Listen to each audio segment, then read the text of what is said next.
Hey, yo, what's up, everybody? It's your boy Jarvis here, and you are with me on my IG and my FB. And yes, this is absolutely Jarvis TV. I just want to come on here, man. Today is a very special day in North America.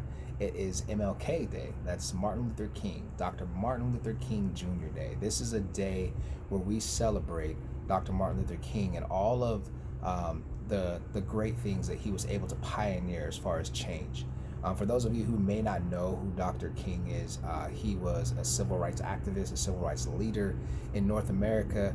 Um, he was somebody who was literally a drum major for change. He was a leader who wanted to see people treated equally. He was a leader who cared for people. He was a pastor. That's why they call him Reverend.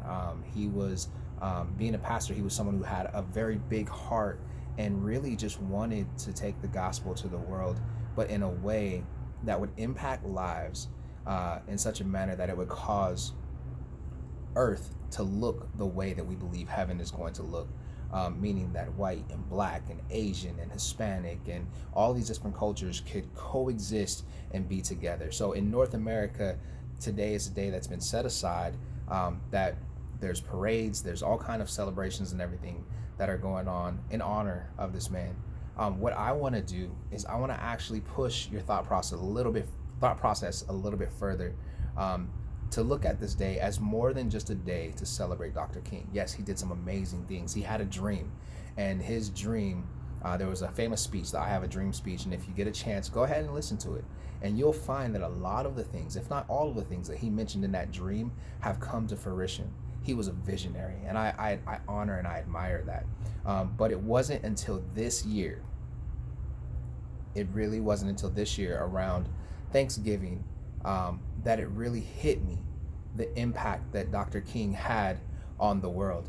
And in looking at the things that Dr. King did and the people whose lives he was able to impact and the changes that were able to happen, it didn't hit home with me until I was able to spend time with my grandmother, who was in her 20s at the time that Dr. King was assassinated. And we went. She came to visit me, and I took her to the Civil Rights Human Rights Museum in Atlanta.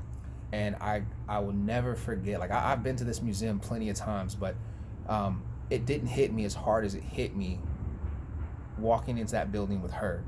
And the reason it hit me so hard walking into that building with her is because, she had her phone out, she's taking pictures and everything, but I could see the emotions begin to change on her face when she looked at different pictures. And, there were things that I was excited to hear about because it was new to me, but she didn't want to waste any time on it because she lived through it.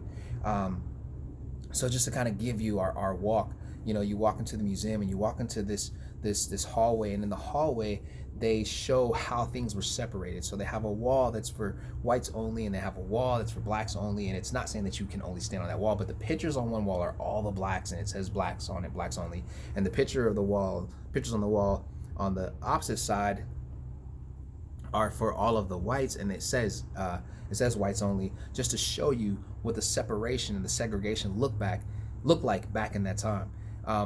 In looking at that, it was very powerful. Like it really hit my heart because I was watching my grandmother, and I could see her looking at some of the pictures on the walls, and I could see it on her face that she was starting to literally relive experiences in her mind and remember where she was when certain things happened. Like let me make it more real to you. So when a certain song comes on, like if I were to sing Usher's song Let It Burn, you would immediately in your mind remember where you first heard that song, or remember something that was going on when that song came on. Or if I was to talk about a certain movie and when a certain movie dropped, if I was to talk about 9/11, like you can remember what you were doing when these things were happening, and you'll relive those moments in your mind. And I remember watching my grandmother's face, and it didn't really settle in immediately, but then I took her into another space, and there was a space where they have like on the TVs you can hear what all of the extremists, the white supremacists, were saying about blacks and the desegregation of schools and what they were doing. And I don't want to go too deep into it and give a bunch of names and everything, but I remember trying to get her to watch one with me. And she was like, I don't have time for that. And when she walked away, I went to the opposite side because I'm thinking like, well, maybe she wants to listen to one of the phone calls. And there's a phone that you pick up and you can hear Mahalia Jackson. You can hear Dr. King speaking. You can hear the different people who were vocalists back in that time frame that were the ones standing and speaking for change. And she didn't want to hear that either. And then there's a space that you get to where you can sit down and you can put on these headphones and you can actually experience, sit and close your mind and visualize what the experience was like to do the lunch counter sit-ins. And I saved us a spot in line, and my grandma was a G. She came up and she's like, okay, well, you hold the line here. And she left me in the line and she went away. And then when she went away, it started to dawn on me that grandma lived this. She was there, and she sat in at the lunch counters so that blacks could eat in the same restaurants and not have to go through the back door or be separate. She was one of those ones that joined in on the marches. She was one who she lived through the bigotry and the hatred and the segregation and the desegregation. She lived through all of these things, man. And as I watched her, I saw her sit down, and then there's another room once you get past the lunch counters, and I could see her in the distance, and I just saw this big smile on her face. And as she was sitting there and I was watching her, and it got time for us to be able to go and sit at the lunch counter, I sent somebody to go get her, and she just looked and she kind of shook her face and shook her head. And when she did that, something in my heart just like it registered, and it hit me that my grandmother is a piece of history. She is a piece of Dr. King and his dream. She's a piece of Jesse Jackson. She's a piece of Malcolm X. She's a piece of Kennedy, and she's a piece of Reagan, and she's a piece of Lee, and she's a piece of all of these people who had something to do, like whether they were on the right side of things or on the wrong side of things. She's a piece of that, and I have her in my life, and I get to see that. And then I started to think about my grandfather and the fact that he served in the military. And then somebody was telling me, they're like, hey man, your grandpa did some great stuff in the military. So I started looking him up, and come to find out he was an agent for change in the United States Navy, as an officer in the Navy on a ship. And there's an article where he's actually breaking up a fight, like there was racial tension that raised up on a particular ship, and he was breaking up a fight between a black soldier and a white soldier, and just the look on his face and the determination. And then it started to make even more sense to me as to why he always wanted to share things with me. And so I started gathering all of these thoughts and pulling these things together, and my heart got so heavy. Like, I'd never looked at history in the United States the way that I looked at history being there with my grandmother, and watching her emotions on her face and the things that she experienced. And just sitting through, when I walked into the room where she was sitting, and when she was smiling really big, and the thing that she was smiling at the Million Man March. A Million Man March, y'all. And this was something that took place in history with Dr. King, with him being the voice at this event, and in Washington D.C. on our nation's Capitol steps. And she just looking at her face and how happy she was, and then going through the rest of the tour, and it kind of takes you up through the various things, like the 4 girls who were burned alive in the church. They were just at the church, 4 black girls in a church down in the South, there for choir rehearsal, and there was a hate crime and somebody bombed it. And then you go around the corner and you go a little bit further, and you see people who were agents for change, who were marching right along with Dr. King, whether they were white or black or Hispanic or Asian. It didn't matter, but there was change that was happening. And I remember walking, and we got to a place where the day that they announced that there's a place in there where they announced that Martin Luther King had been shot and he had been assassinated and that he had died. And I just going through this whole experience with her, it did something to my heart. It gave me a level of understanding and a level of sensitivity and a level of attention to what it is that we experience on a daily basis. Listen, you all, we live in the greatest time in history. The greatest time in history. We have cell phones, we have computers, we have social media. That's how you're able to see this and listen to me. You have we have equal rights. Even if it doesn't feel equal, we have equal rights. We can walk into the same building together, and it's okay to be in that same building no matter what your culture or whatever what your race is. Yeah, I know there's people that are going to be particular, like, well, you can't walk into this type of building like this. I don't care about all that. I'm talking about the mass majority of what we have going on in North America, the United States of America. The other crazy thing is we have the U.S. is known as a melting pot. Everybody can come here. You know, up until recently, you know, there were a lot of things. You know, it's like, is there still hate out there? Yeah, there is. Is there still bigotry out there? Absolutely. Is there still racism out there? Yes, it is. I'm not taking anything from that. But for those of you who are in this millennial generation, and I could almost say for those of us, but I'm gonna stay for those of you who are in this millennial generation, there's a struggle that's out there, but it's not a struggle like the struggle that our grandparents went through. I don't care if your grandparents were white or black or Asian or Hispanic, they had to go through some stuff in the United States of America. Some of them were taught wrong. Some of them were taught right. Some of them were on the fence and didn't know what was the difference between what was wrong and what was right. But on a day like today, MLK Day, we celebrate Dr. King, but let's celebrate those who are in our space, man. Like, let's celebrate those who are a part of that history. Today, I celebrate my grandmother. Grandma, I celebrate you. Thank you for the struggle. I can remember being a kid and you were the president of the NAACP, and I remember that the white supremacists were trying to push you out. And I remember coming downstairs and looking outside and seeing the tree on fire outside, and you explaining to me that there was a cross on fire in your front yard. I remember that. But I remember how you stood there strong and bold and confident, and you just put your hand on my shoulder and you said, baby, keep your eyes on the prize. It's not always going to be like this. I can remember every conversation, Grandma, of you pushing me to keep going for education and keep going for change and keep, you know, pushing myself to continue to get better no matter what the situation was. And I celebrate Grandpa as well. Grandpa, I celebrate you. I celebrate you. Thank you for the years of service that you put into the military. Thank you for protecting our freedoms that we have here in the United States. People are free to hate here in the United States because people like you, Grandpa, were bold enough to say whether I like them or not, whether they like me or not, I'm going to go and serve my country, and I'm going to go and I'm going to make a difference. Thank you for being strong enough and bold enough to push me past the things that I didn't think that I could do. Thank you for pouring into me. Grandpa, since you came into my life, you poured into me like nobody's business. I know how to change a light switch. I know how to lay sheetrock. I know how to do the small things on a car and fixing a car because of you. I also know how to survive because of you, because you took the time to pour those things into me, because of the things that you experienced as you were growing and you were maturing. Even now, our conversations, Grandpa, you have some of the funniest and corniest jokes I've ever heard in my life, but I thank you for them. I thank you for always listening. I thank you for the wisdom that you pour into my life.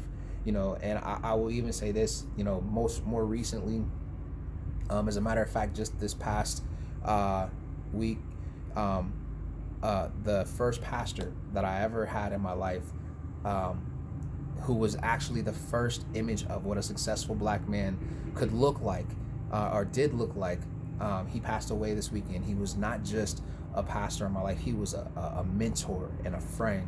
And I celebrate him on today as well, because he was my tangible Dr. King.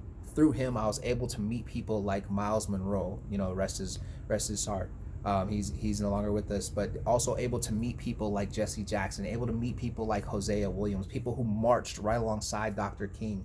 I was able to see what it meant to make a difference in a community where not everybody looked like you, and sometimes people didn't care about what you had to say because you didn't look like them. But I was also able to experience what it felt like to be empowered by a man who just loved people genuinely, you know. And I will say this as well. There was not one thing that this man said or did in my life that my grandmother did not agree with and push me to stick with. I can tell you, you know, so his name is he was a bishop when he passed away this past weekend, but it's Bishop Lawrence Ray Robertson. This man was like a father in my life. He was a leader in my life. He was a mentor, as I mentioned before, and One of the things, even when I moved away from home, is that he was one of the few people who consistently stayed in contact with me. It didn't matter if it was once a month, once every 4 months, once every 6 months, once a year. If I heard from him, it was genuine. It was like he never missed a beat, and his conversation was the same. It was always, Jarvis, keep going. Jarvis, keep pushing. I'm proud of you, son. You're doing a great job. These are the, and in my mind, I can think of like all the seeds that they planted in my heart. It's so funny because even now talking to you all, I'm thinking about it. And I can remember sitting outside of his office on Sunday after Sunday school and just waiting, anticipating him to come out. And when he came out, asking him, hey, Pastor, can I carry your Bible and your briefcase for you? And he would never tell me no. He always handed me his Bible, his briefcase, and I would carry it out there and I would sit it next to his chair, next to his water, and have it ready for him to go. And I was doing this from a kid, probably 5-6 years old. He was the first leader to ever put a microphone in my hand and allow me to speak to the entire congregation. And to be honest with you guys, I was probably 9 or 10 years old. I can remember what I talked about. I talked about Samson and Delilah. It was pretty funny. Anybody who was there, you'll remember that. But that was the start of what you all get to see today. So I just want to take the time, to throw flowers and to say, today, celebrate Dr. King. Celebrate the many things that we have been able to see, but let's look at what's happened because of a man who had a dream. Let's look at the other people who were a part of that vision, who are a part of that dream. In my life, those people that I can name off immediately, that are impactors, that are life changers, that are influencers. My grandmother, my grandfather, Bishop L.R. Robinson, my aunt Tess Thomas. Thank you so much for everything that you've done. Even when you didn't know how to do it or what to say, you always found a way to encourage me. Even to this day, when we talk on the phone, it's always, hey nephew, how's it going? And it's really exciting and high conversations that I love to hear. I don't ever want to miss the opportunity to celebrate you all, especially in a time like this where we live in a world where there's so much change and so much happening that can cause people to go left or right. You all have been very influential in keeping me centered and grounded. I don't ever want to look past the generation that led to my generation, the generations that have led to my generation. So thank you, each and every one of you. And like I said, I wanted to challenge everybody today. I want to challenge you to do this. Think of those people in your life who lived back when Dr. King was alive, who were there, who experienced it. Today, ask them some questions. Ask them what they experienced. I remember at one point I had the luxury and the joy and the pleasure of having my great-grandmother alive, my mom, my grandma, and my sister. And I was like, man, I get 4 generations of women. Not everybody can say that they got 4 generations of women that can pour directly into them like that. And every single one of those women have told me this my entire life. They told me that I was destined for greatness. They never asked me to be like Dr. King. They never asked me to be like Malcolm X. They didn't ask me to be like Miles Monroe. They didn't ask me to be like Hosea Williams or Jesse Jackson. What they asked me to do is to be the best me that I can be, and they told me that I was destined for greatness. Listen, fellas, the strength of every nation is in the male population, and on a day like today, sit down, think about it. Let's take control of the things that we can take control of. Let's not sweat the things that we can't sweat. Yeah, there's a lot of stuff going on politically, and it is what it is. At the end of the day, God is real and he still reigns. But on a day like today, I want you to embrace love. I want you to embrace joy. I want you to embrace the peace that we feel and that we have here in this beautiful place that we call home, the United States of America, land of the free, home of the brave. And it's only the land of the free and the home of the brave because we have men and women that are out there on the front lines that are standing together. And they're standing together because there were people like Dr. King that helped to pioneer that path. And they're standing together because there were people like my grandmother, and there were people like my grandfather, and there were people like Bishop L.R. Robertson, and there were people like Tess Thomas, my aunt, and there were people like the many that I can't even pull to name right now because there's so many of them, but we all have those people in our lives who have made that difference, and it's crazy because I'm thinking even my godfather, his name is Frank Horton, he looks nothing like me, you all.